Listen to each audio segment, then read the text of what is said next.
Como falar em público? Isso é uma pergunta que muita gente quer saber, Alexandre. Isso é meio que natural na gente, eu nem sei direito se eu sei responder isso. Mas olha, sabe que muita gente tem medo de falar em público? Teve uma pesquisa de um tempo atrás, que foi feita lá na Inglaterra e por um jornal, e perguntaram qual o maior medo das pessoas. Em segundo lugar, medo da morte. Em terceiro lugar, medo de barata. Em primeiro lugar, medo de falar em público. Então, falar em público é desafiador para muita gente. Mas tem técnica, tem caminhos, tem dicas que muitos compartilham e é disso que a gente quer conversar um pouco aqui. Alexandre, você que também é um exímio apresentador de ideias, de assuntos, de pesquisas, faz excelentes palestras, que dica que você tem? Como falar em público?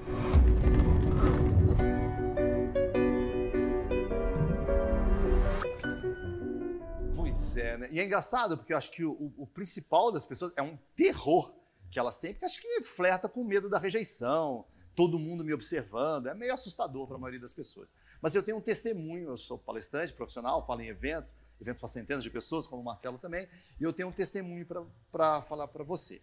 Às vezes, no final de uma palestra, calha da palestra ter sido legal e as pessoas virem me cumprimentar.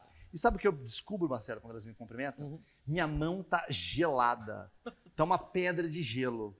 E eu vou fazer uma outra confissão para vocês. Até o início da pré-adolescência, eu era uma criança tímida e introvertida. Olha. Até o início da pré-adolescência. Ou seja, quando eu faço uma palestra e no final minha mão tá gelada, é aquela criança, meu corpo está dizendo... É uma situação assustadora para mim. Quando eu estou antes do palco, eu estou super eufórico. Eu falo, vamos lá! Eu não estou racional, mas é como se eu tivesse hackeado o meu medo. Ou seja, eu não subo no palco porque eu nasci assim. De alguma forma, eu superei isso, hackeei e nem percebo que o meu corpo está com medo. Mas minha mão está gelada. Minha mão está gelada, ou seja, lá dentro aquele medo está instalado, mas eu faço mesmo assim. Esses dias eu... acabei assistindo uma palestra que eu fiz para o TEDx em 2019, eu assisti no fone de ouvido.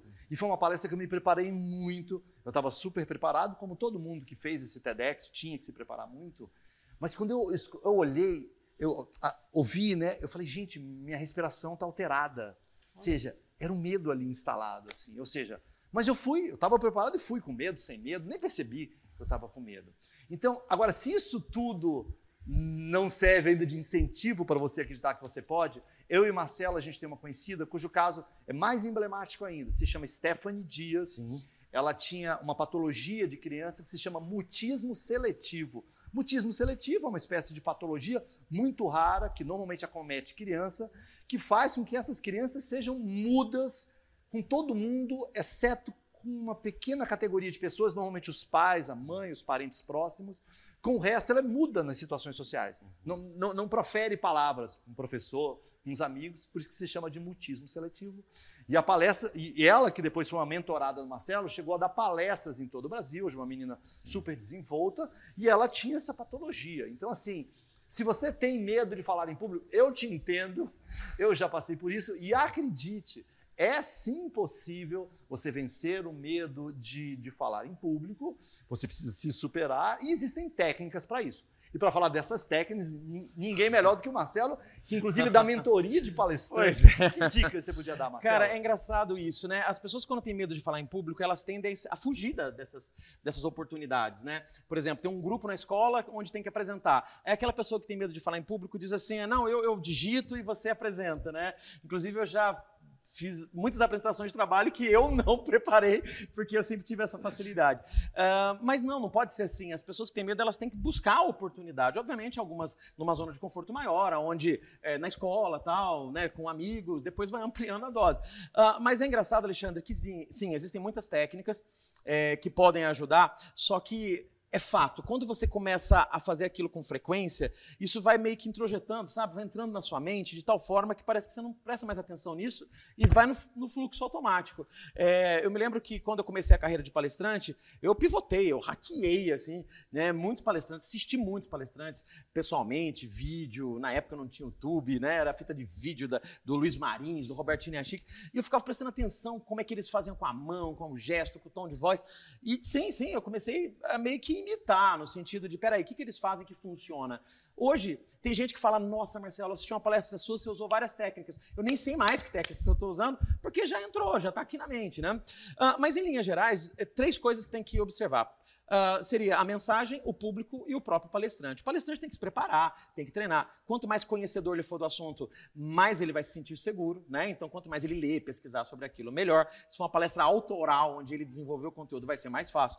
Agora, além do palestrante, tem a questão o quê? Da mensagem. A mensagem tem que estar bem estruturada, existem roteiros que podem ajudar, né, do tipo, comece falando alguma coisa que chama a atenção de todos, depois vai trazendo uma visão mais prática, mais real, as pessoas vão se interessando mais. Mas nós não podemos esquecer justamente da questão do público. Eu acho que para falar bem em público, você tem que saber quem que vai estar te ouvindo, quais são as dores, quais são as necessidades.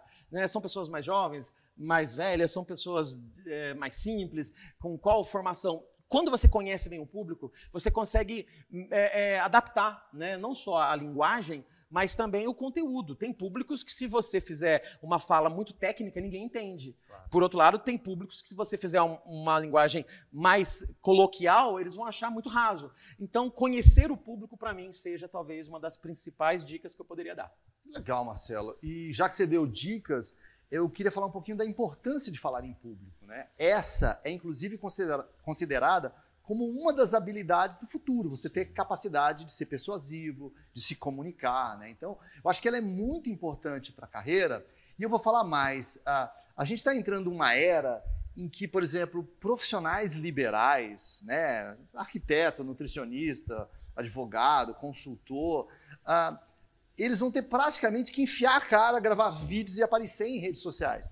Parte do trabalho dele. Se você é uma nutricionista, você vai ter que ser mais que uma nutricionista. Provavelmente, se você está em início de carreira, você vai ter que ir para uma rede social e mostrar que você conhece daquele assunto, porque esse é o novo meio de marketing. Antigamente, você montava um consultório, se você era uma arquiteta, advogada, nutricionista, enfim, né? E aí você não tinha clientes ainda, e aí um amigo ia lá fazer consulta com você, um parente, era assim que você construía sua carteira. Hoje em dia você tem que ir para a rede social, então isso acaba sendo uma habilidade necessária para o profissional do futuro.